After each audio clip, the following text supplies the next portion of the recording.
Bolivia's largest state, Santa Cruz, voted on Sunday on an autonomy measure that would keep most of the state's key natural gas revenues in their hands and would shelter the state's vast soy plantations and cattle ranches from President Evo Morales' plan to redistribute land to the poor.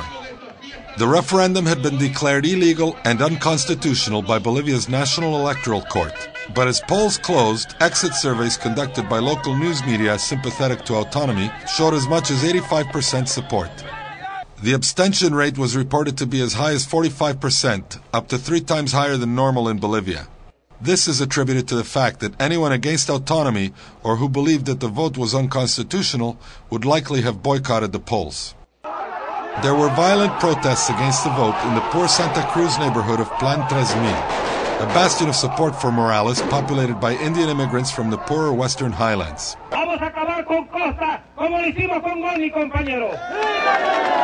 The protesters not only boycotted the polls, but also burned ballot boxes.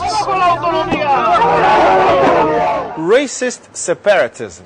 That's the key to understand the referendum for autonomy in Santa Cruz in Bolivia this past Sunday. Santa Cruz, along with 3 other provinces who have referendums later this year, want autonomy, but they want to succeed from the rest of the country, especially the western part of Bolivia, where the indigenous population is an extreme majority.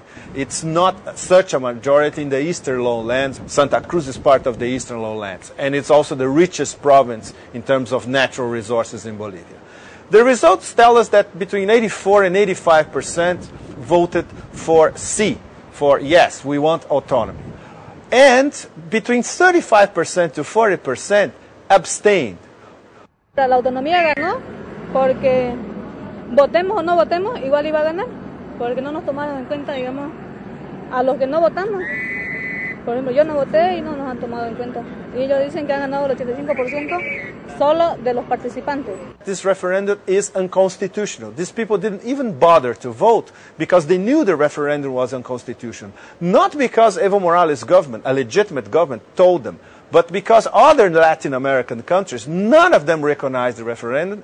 It was a triumph for racist separatists. This means the white landowning oligarchy who has controlled Bolivia for the past 450 years. And now that Evo Morales' government is trying to redistribute wealth and to give a little more of the wealth concentrated in the east to the western part of the country where the majority indigenous population lives, obviously the oligarchy, with the help of the U.S. via Philip Goldberg, the American ambassador in La Paz, plus the CIA, plus the National Endowment for Democracy and U.S. aid, they are trying to destabilize the country and blame it all on Evo Morales. No, it won't happen because the rest of South America is with Bolivia.